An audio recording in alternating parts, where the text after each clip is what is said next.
The road we're on is paved in Garth. Come along on the journey as we explore Garthology. Think of it more as a conversation. I like that. So if this is truly a conversation, then I say let the conversation begin.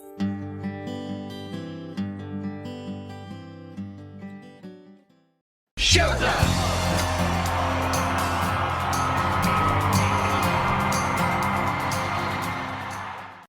Hi guys, it's Deb. And I'm Pete. And I'm Jess.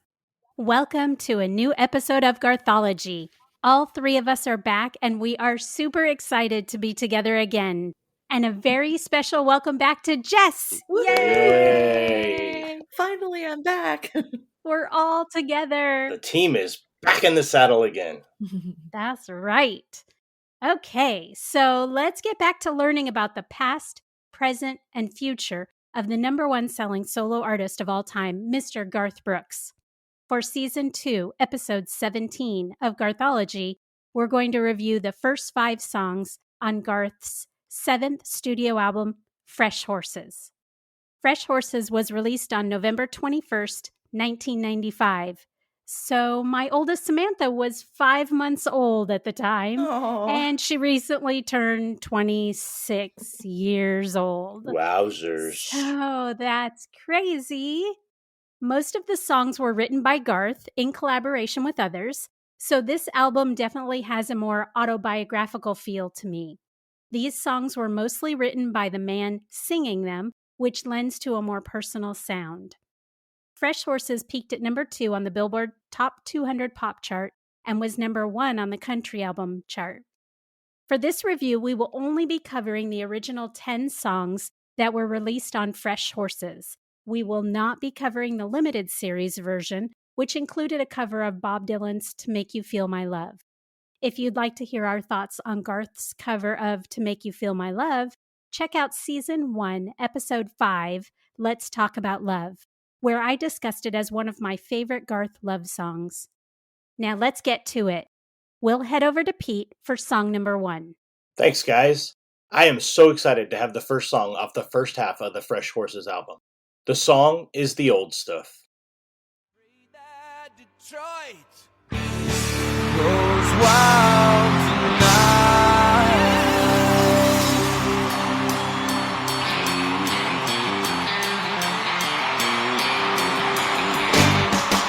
7 pickers and all our gear in a rental van. Playing music, never sleeping, and working on the neon tank.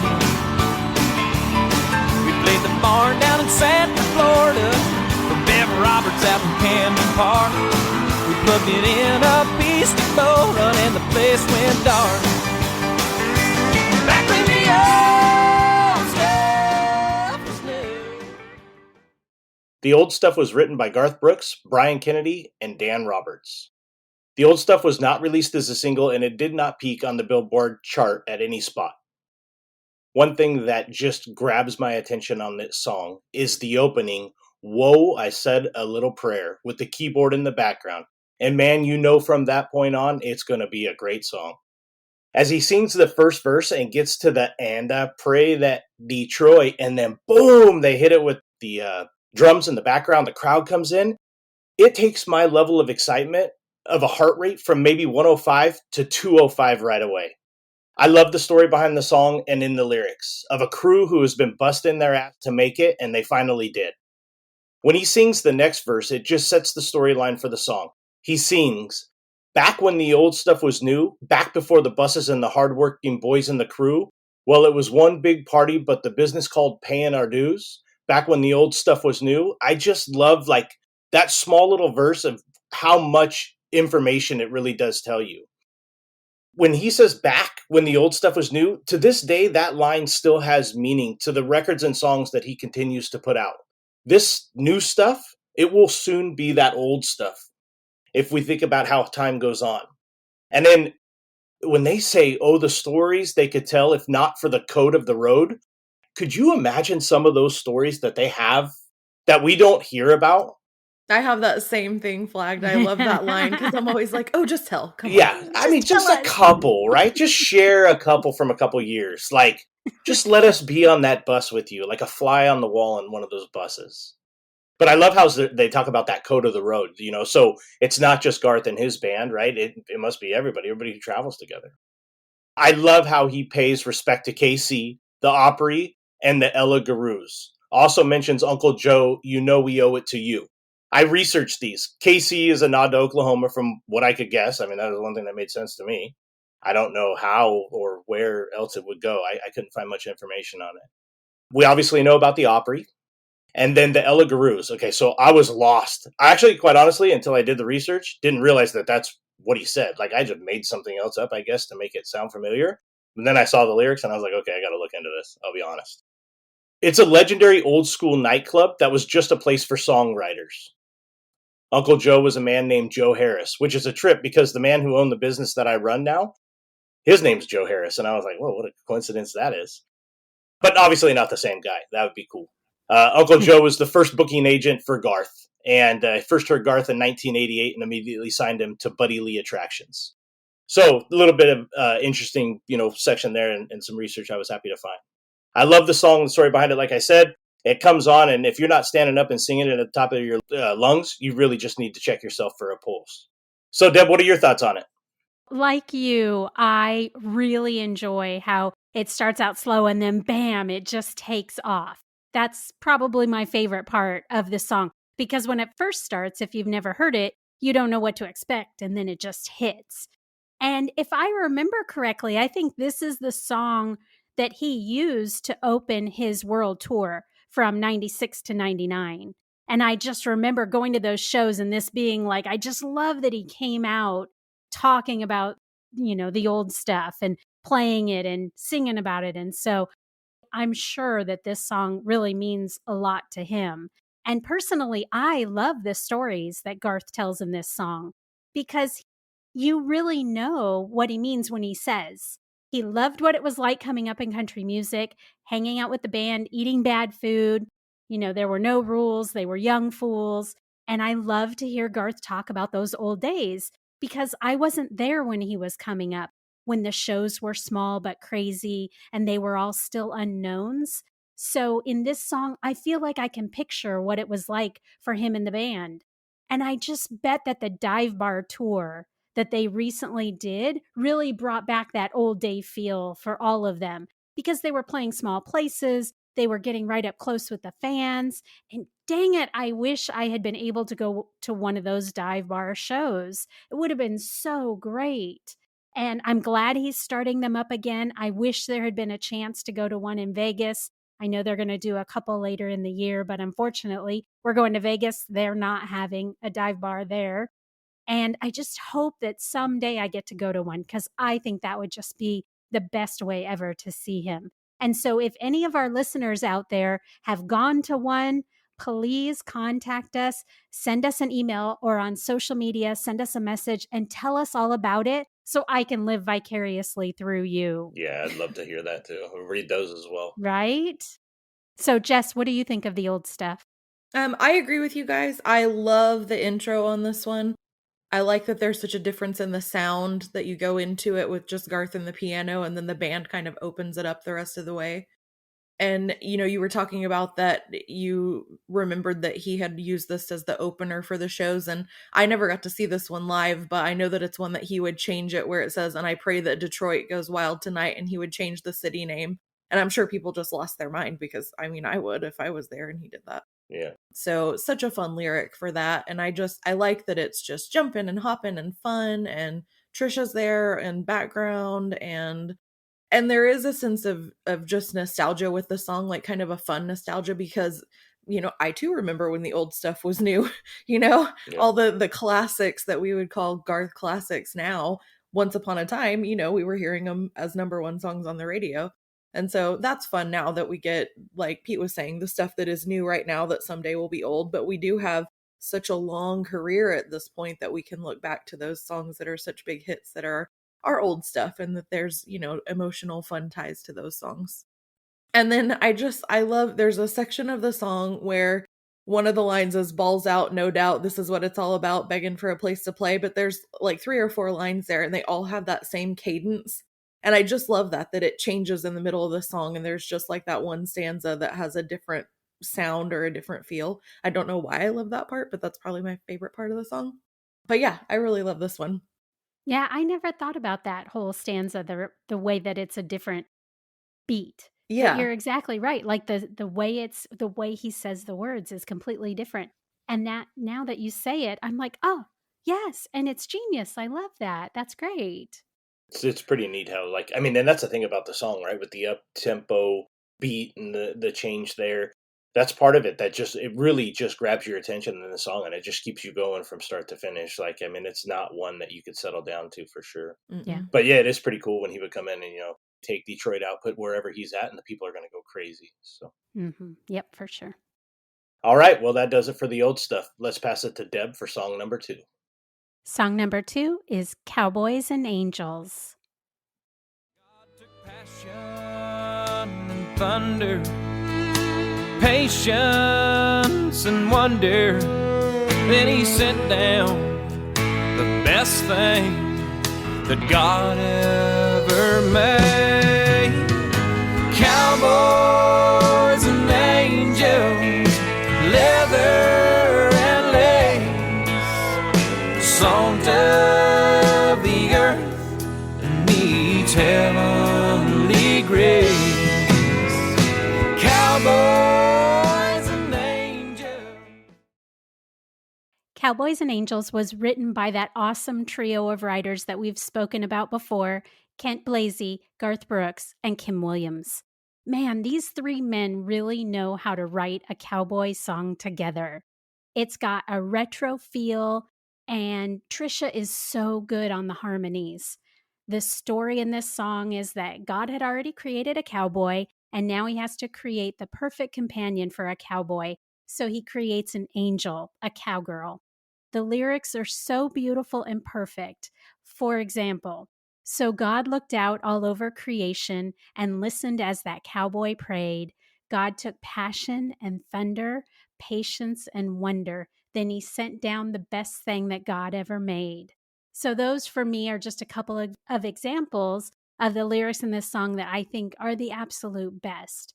And then I also love the Cowboys and Angels leather and lace, like comparing those 2 things. It fits so perfectly together. It's such a great contradiction between the 2 things, and I just love that. And the song as a whole really brings me back to an older style of country music. So, Jess, what did you think about Cowboys and Angels? I also mentioned it has a very classic country sound. My notes, that was the first thing that I wrote down just on a general listen to the song, and which I like. I like that Garth's albums go back and forth, and you have things that are kind of maybe have a little more rock feel, and then things that are definitely a more country sound. And this one is a classic country sound to me. And then again, I like that Trisha sang on this one because we've talked a billion times about how great their voices blend, and that's still just as true as it always is. And this is a song that, I mean, at least in my world, it's very identifiable because most of the good old cowboys that I know, those older guys who've been out like actually living the cowboy life, most of them have a woman who's been with them for a long time that's just, they would tell you is their rock, like just the person behind them. And so that's what I think of whenever I hear this song, is just those solid relationships that have had that background where you see one of them and you just think of the other one, like they just kind of go together. And the line that I love out of the song is the one that says salt of the earth meets heavenly grace. I don't know why, I just like that line. When you said the line you liked, I was like, oh, I'll just finish it up because it's just the rest of that line. What about you, Pete? What do you think of this one? Cowboys and Angels, it always catches my attention. When he sings on the 8th day of, I'm always expecting him to say July for my birthday. But it doesn't happen. But for real, this song, it's country through and through to me. What a very powerful story and a very short 3 minutes and 17 second song. Like, I wish that the song continued. It could just tell a much longer story. And the violin in the instrument in the background of this song is all I really could care about hearing, other than Garth and Trisha's voices. Like, it's very, very powerful. It carries the song along. yeah, it's a really, really good one. I really enjoyed that song. And obviously nod to everything that you guys have said, as far as your guys' thoughts on it. I had a lot of the same notes. Like when I was researching it, I kept listening to it. Because it's not one that comes up a lot, I guess, like on a bunch of the favorites. But when it's there, I listen to it for sure. It's a good one. Yeah. It's on my playlist, though. Is it on your playlist? Yeah. I mean, every possible song is on my playlist that Garth has. But like, there's ones where you'll repeat it and it puts them up in the list. So this one's kind of far down. I don't know that I ever listened long enough to get to it a lot. Yeah. It's not one you play 3 times in a row. So Right. First. Yep, yeah. Absolutely. Yeah, it's a good old country sound. I really like it a lot. Yeah. So let's go over to Jess for song number 3. All right, guys. Song number 3 is The Fever. He's got a split finger wrap and his rope pulled way too tight. He's got a lunatic smile cause he's really drawn deep tonight. He's got a fever, fever, fever, fever. Grab a hold of anything and hold on tight. It hits you like a venom from a rattlesnake bite. We all here cause we're not all there tonight.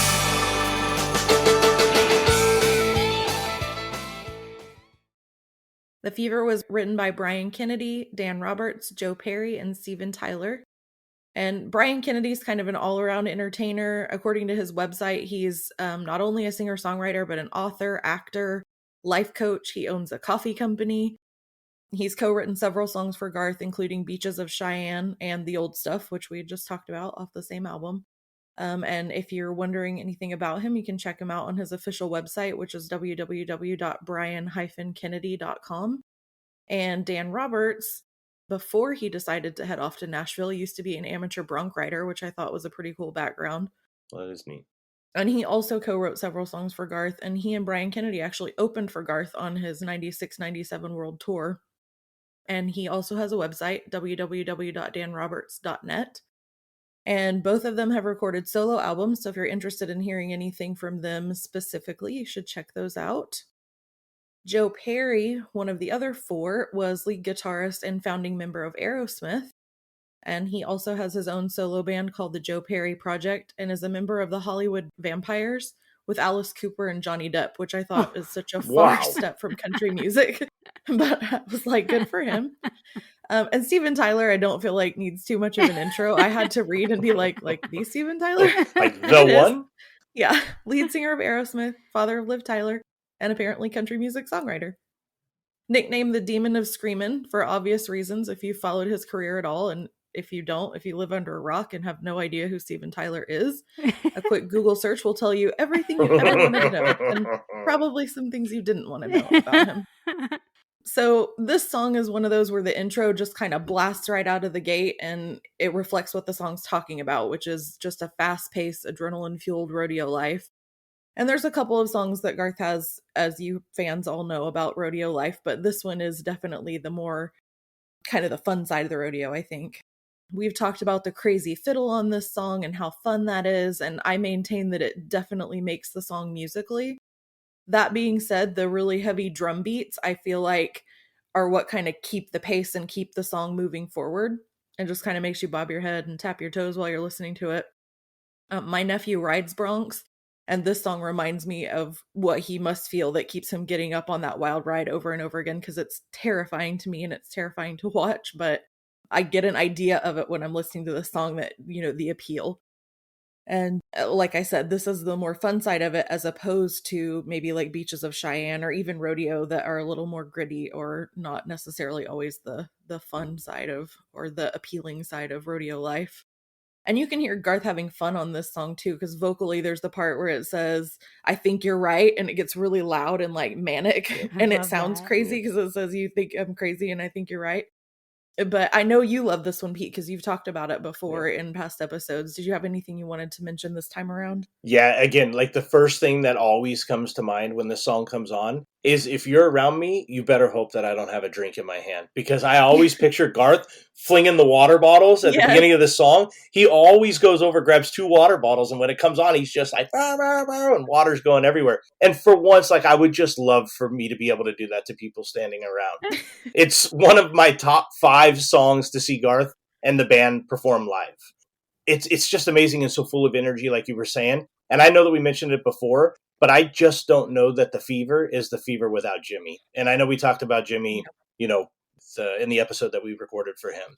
But the verse where he says he takes one last breath and time turns inside out, then the gate busts open to the world he dreams about. I'm like, dang, it just makes you picture a man on a bull or, bareback horse. Radio gate opens up and they just get after it for 8 seconds. Well, they hope for 8 seconds. Right. I've done those like padded ones, like in a bar, I don't know. There's a whole live one. Like it'd be cool. And I'd probably try to do it to impress somebody, but it wouldn't be a good idea. But yeah, it just, I have talked about it. The Fever is one of my favorites. And like I said, I can't wait to see it Saturday. Deb, what'd you think? So, like Jess mentioned, there were 4 writers on this song, but what you guys may not know is the reason that 2 of them were Aerosmith members is because this song was originally an Aerosmith song. Nope, did not know that. Had no idea. Yeah, it was called The Fever. And so the reason the other 2 got songwriting credits is Garth found this song, and obviously, once I read you some of these lyrics, you'll understand why they wouldn't fit a Garth Brooks song. So the other 2 writers made it a Garth Brooks song. Well, knowing some other Aerosmith song, I could guess some of the lyrics that might have needed to be left out, but I'm going to be interested to hear what you have to say. So I'll give you a sample of the Aerosmith lyrics, and then I'll read you some of Garth's lyrics that took the place. So Aerosmith, I got a rip in my pants and a hole in my brand new shoes. I got a margarita nose and a breath full of Mad Dog booze. I got the fever, fever, fever. Yeah, they threw me out of jail. I tell you, it ain't fair. I tried to kiss the judge from the electric chair. Yeah, we're all here 'cause we're not all there tonight. The guitar's cranked and the bass man's blown a fuse. And when the whole gang bangs, tell me then what's your excuse? We got the fever, fever, fever.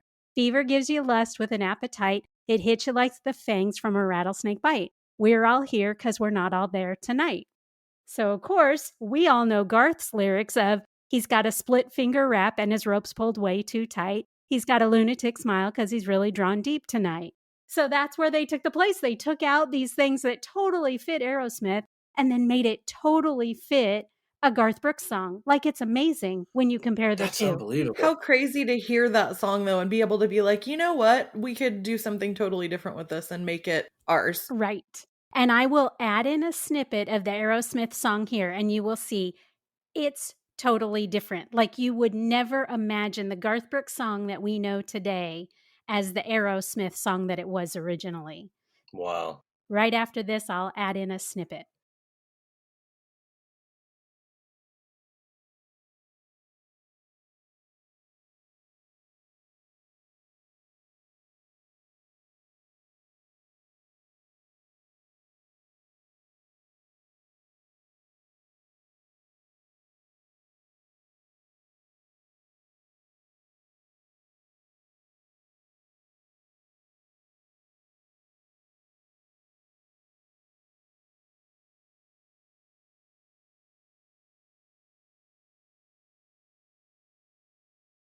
So back from Aerosmith, and now we're going to go back to Garth. So I love, love, love how Garth made this song his own. Changing the lyrics just worked for country music. And it worked so well that Chris Ledoux then recorded Garth's version of The Fever for his 1998 album, One Road Man. So I will add in a tiny snippet of that song as well. But obviously, it's much more similar to Garth's song.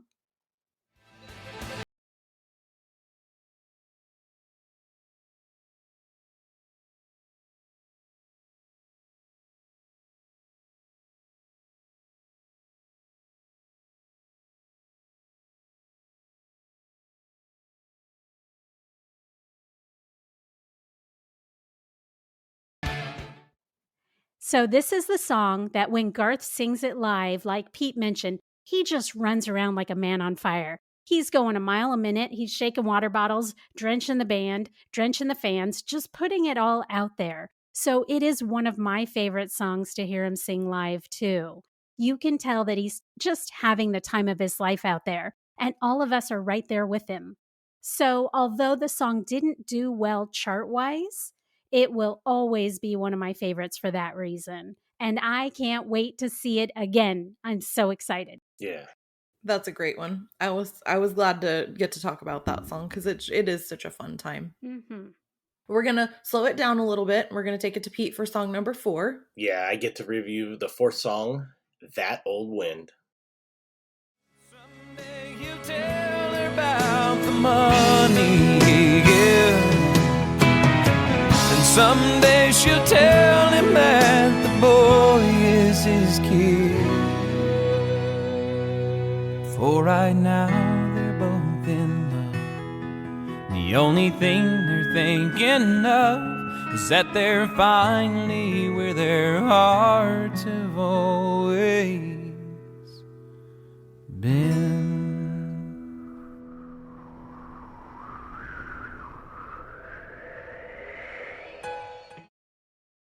That Old Wind was written by Lee Reynolds and Garth Brooks. It was released on September 30th in 1996. This is the 6th and final single from Fresh Horses. The song peaked at number 4 on the US country charts and number 3 on the Canadian country charts. When this song starts and you hear that wind sweeping through the air, just like talk about a sound that can give a person goosebumps right away. Like every time when I hear that, it's like it grabs my attention. I've always loved this song, and I really thought that I knew the story behind it until I researched it, and I have to admit, I was so wrong about the meaning behind the story of the song. But now, like listening to it and doing the research, it really does make much more sense, which makes me love the song that much more. So bear with me because I did copy and paste what I had found about it because I couldn't find a way to really do it justice by putting it into my own words. But what I found that the song was about, it's about 2 lovers who have been separated for some time. It begins with a female character who, upon dropping her child off at school, hears on the radio that an unnamed singer will be back in town tonight for one last show, which obviously is lyrics in the song. She attends this concert where she reunites with her lover after a 10-year separation. Their reunion is described in the lyric, That Old Wind had once again found its way home. Like, I think about that, like, holy moly, that's such a great, he's come home. That old wind has found that way home. And the bridge reveals that each of them have a secret. Her secret is that her son, mentioned in the first verse, is the unnamed singer's child. And that blew my mind. Like, as many times as I've heard this song, as many times that I've listened to it, as long as I've been a Garth fan, I never put 2 and 2 together. Like, that child was born from their first one-night stand 10 years earlier. And his secret is that he had hidden some money. However, neither one of them revealed their secrets to each other during the song because they are in love and happy, having found their way back to one another. And, like, I thought, what a badass, like, love story, like, come back full circle 360. But at the same time, it's like, you can't truly be in love until you tell each other's secrets for one another, in my opinion. Like, you guys are at some point, so I challenge Garth, he should write up a follow-up song to this song, to this song, to see how that story really ended up. But That Old Wind is such a good song. And now that it makes more sense to me about the reasons and the meanings of the lyrics, it definitely jumped up a couple spots on my favorite list for sure. Deb, what are your thoughts on it? Yeah, I just love this song. You know, I'm a real sucker for those vivid Garth story songs, and this ranks right up high on that list to me. I just think from the beginning of the song until the end, you have a complete story. To me, the theme of it is that if love is meant to be, they'll find each other again. And so it all flows so well together. And as a listener, I feel like I'm just living the whole story with the singer from beginning to end. And then that end is such a great twist that the woman's, son is his. But I guess they don't explicitly say it in the song. But I think you know that because that tour bus leaves without him and he's left there with her, I think that, to me, that ultimately means a happy ending. She's going to tell him about the son. He's going to tell her about the money.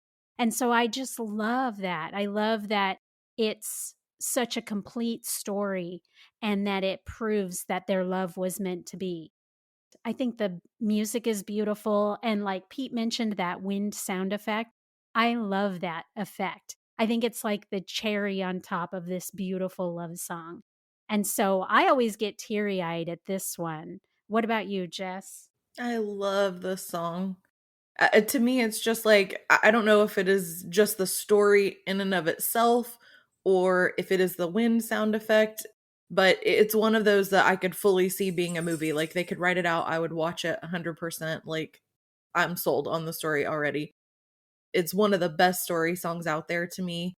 I'll never forget, there's a video somewhere of Garth playing it live on, I want to say it was Good Morning America, and maybe Robin Roberts. I can't remember for sure who the interviewer was, but I remember the look on her face, because when he gets to the song and he sings the part about, you know, one day she'll tell him that the boy is his kid, and just like watching that moment and watching the little audience that's there kind of hear that moment for the first time when the song was new, because I don't honestly remember the first time I heard the song. I just remember knowing the end of it.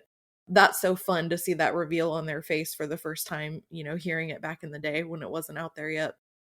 My favorite part is the end when it says, right now they're both in love. The only thing they're thinking of is that they're finally where their hearts have always been. And that like has a special place in my heart, because I literally remember the first time I heard, for sure, because there was some talk for a while, but the first time I heard for sure that Garth and Trisha were publicly together, that line popped into my head. Because I was like, they had such a long road, and there was probably like a year or two there where everyone like kind of knew that maybe like they'd been seen together, and you know, but before it was official. And when it was official, I was like, finally, like it's out. It took a while, but gosh, guys, you know. So that line, I always think of them specifically whenever I hear the end of that song, not the story, but just that one line. But yeah, that'll always be one of my favorites, and it does come up frequently in my playlist because I just run it back and play it one more time every time I hear it. It's crazy because when you talk about like where the boy is a kid, like I said originally, I never put two and two together, and maybe it was just because I had dreamt up this own storyline of my own while hearing the song, and then going back and doing the research and listening to it little by little and reading that, I was like, it's been there the entire time, but I completely just skipped right over it. But it makes much more sense now. It's so good. Well, sometimes I think too, when it's those songs that you know and you've heard a million times, like you hear the chorus and you kind of sing along with it, but you're probably doing other things while you're listening to it because you already know it. And so you don't really stop and listen to what it's saying because it's just always been there. You know, that song's been around so long. But I love that. I love that we can still listen to it and find those things. That's another great thing about this podcast is this gives us the chance to dig deeper into those things that we've never dug into before. Slow it down, research it, listen to it a little bit slower. So yeah. All right. Well, that does it for That Old Win. Deb, what do you have next for us? Song number 5 is Rollin. She said life is like a windshield. It ain't no rear view mirror. The only way to get where you're going is find that higher gear and keep it rolling. Life's gonna run you over if you don't get going. She said I wanna feel the earth move under me, moving with the motion of a melody. Oh, I get the blues, hit the rhythm, ain't got no soul. You gotta keep it rolling. Rollin was written by Harley Allen, Garth Brooks, and Lee Reynolds. Before his passing in 2011, Harley Allen wrote for many singers, including Alan Jackson, George Jones, Joe Diffie, Linda Ronstadt, Tracy Byrd, Dierks Bentley, Kathy Mattea, Blake Shelton, and more. The list goes on and on. Lee Reynolds is a musician, songwriter who played with Reba, Garth, the Judds, Aaron Tippin, and more. So you should definitely check him out. The lyric writing in Rollin are some really great writing techniques. You have metaphors, similes, and analogies, And all of them are trucking related, which I think is so cool when you start to look at the lyrics of this song and you think about the fact that it's called Rollin' and it's about trucking. And I just love that. Mhm. And every twist in the lyrics, it's related. And it's so cool when you dig into it. For example, the only way to get where you're going is to find that higher gear. I love that. That's a great line. Or life's going to run you over if you don't get going, and moving with the motion of a melody. I just love those. Those are Yeah. great lyrics. And then my favorite of all in this song, she says, life is like a windshield. It ain't no rear view mirror. Like, that's great. You always have to look forward. Don't look back, just look forward. I love that. That's such a great lyric. Yeah. And I will say, too, another one, although this one's not truck related, I also love the line, oh, I get the blues if the rhythm ain't got no soul. That's a great line. Like Yeah. blues, rhythm, soul. Come on, that's a great line. So good for them. I really appreciate the lyrics in this song a lot. And I also like how it gets a little naughty at the end. That kind of tickles me. You know, we've kind of talked about this before. When Garth goes a little bit naughty, I get a little giggly. So I just love that. That's enough of that kind of talk. Your nephew doesn't want to hear it. Right. So normally I would say this is just a bluesy rock country standard song.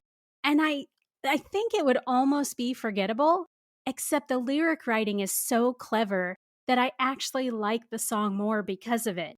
It's more memorable to me, even though it's not one of Garth's most standout songs. So, Jess, what did you think about this one? I love this song. I think, like you said, it's very fun. It's a little sassy and flirty. I like that it has the metaphor about the highway or trucking. It's one that I put on repeat a lot, or at least skip it back once or twice before I let it pass when I'm listening to it. And again, it's fun. There's a lot of fun Garth and Trisha vocals and harmonies on this album. And when I hear this song, I picture them. I don't think I've actually ever seen them in all the years and all the things I've seen them perform together. I don't think I've ever actually seen them perform this song live anywhere, even not at a show. I just don't think I've ever seen them sing it together, but I picture it in my head very much in the same vein of Honey, Can You Squeeze Me In? Yeah. Like that kind of give and take and very sassy and flirty kind of. So it's fun in my head to watch the song play out. And musically, it's just a fun song. I can't sit still while it's on. It's very upbeat. And it's a great non-hit recommendation. If you're a little less familiar with the songs that weren't singles back in the day, I really think you should go back and listen to this one and you'll be pleasantly surprised. Agreed. But what about you, Pete? Okay, so first of all, before we move on, if we're going to do this podcast, Auntie, if you're going to use big words like that, I need a heads up so I could understand what they mean. Okay, I get metaphor, but all that other stuff you talked about, no idea. Just not a clue. But when it comes to Rollin', like, I feel this song so much. I've always been one to try to keep looking forward, moving forward, and never slow down. It's the perfect, like, trucking song for that. And like you said, the metaphor is in it. It does keep you going like that. And you had mentioned life is like a windshield. Just keep looking forward. Move in that direction. Like, don't ever look in the rear view.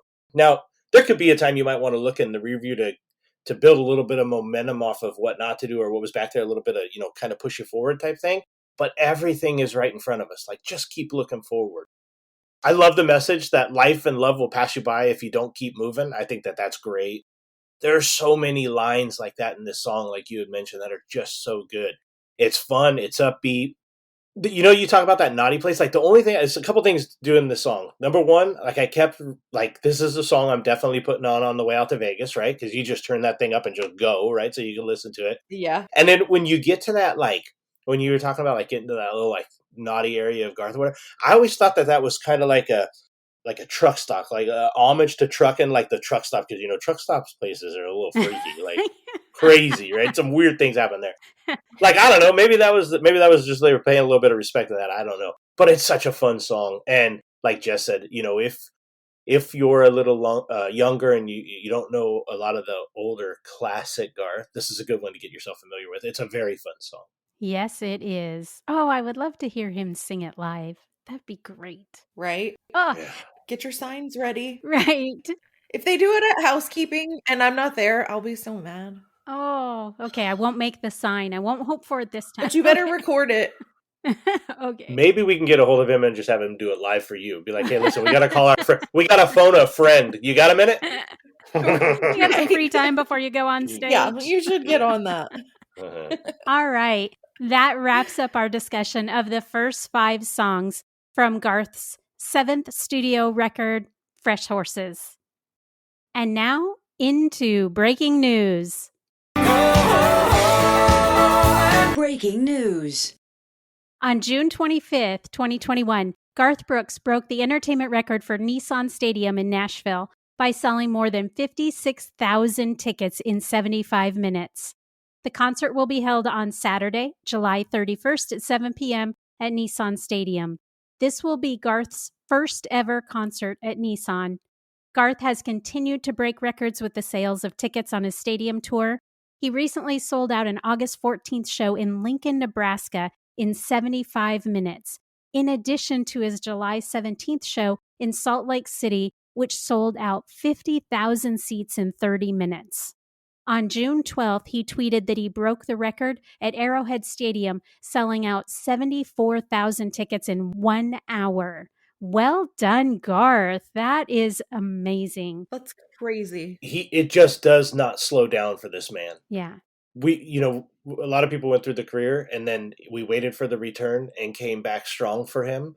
And now, I mean, it's not because of COVID, but with the break with COVID, like, it just seems like all the Garthologists, like, we are coming in hard for him because, like, anytime that we can get tickets, we're going to try to get them. And I think everybody has that same feeling. Like, good for him. Yeah, people are so hungry to just go out and have a good time. And what better way than to just go rock out at a Garth concert? It doesn't get better than that. Absolutely. All right, let's go over to Pete for shoutouts. Shoutouts. Yes, this week's shout out goes to Andy Rutherford. We appreciate the email and all the love for our podcast. We cannot wait to listen to yours. And as soon as we do, we'll give you some feedback as well. We appreciate the support, Andy. Thanks so much, Andy. Thanks, Andy.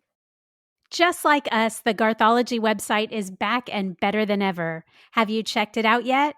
If not, stop by garthology.com today. Leave us a comment on our blog page and sign up for our newsletter at the bottom of the website. Plus, if you have any ideas for Garth topics that you would like to see us cover, there's a special tab on our website for show ideas. Drop us some suggestions and we'll give you a shout out if we record your idea. Don't forget to subscribe to our podcast on your podcast platform of choice. And if you are on Apple Podcasts, stop there now and give us a rating and write up a quick review to let us know how we're doing and to encourage other Garth fans to listen. If you are in a Garth Brooks fan page on Facebook, be sure and share us with your group by posting about us or sharing one of our posts there. Help your friends in low places become Garthologists too. And speaking about friends in low places, you can find us on our social media platforms. If you use Facebook, we are at facebook.com/GarthologyCast. And if you're on Instagram and or Twitter, you can find us at GarthologyCast there as well. I will tell you guys that every day we get so many interactions, likes, people just interacting with our socials. And it's so much fun to read and respond. So if you guys could keep pushing those share buttons, keep tweeting us, keep liking us, that's the kind of support that we enjoy. We want to say thank you. Yeah, thanks, guys.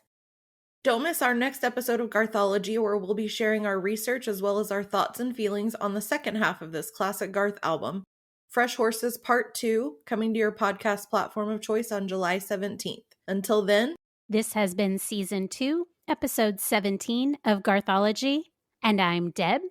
I'm Pete.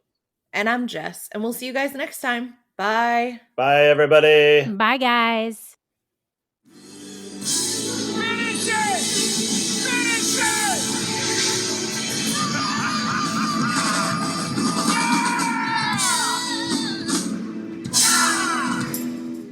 So, what did you guys think? Sorry.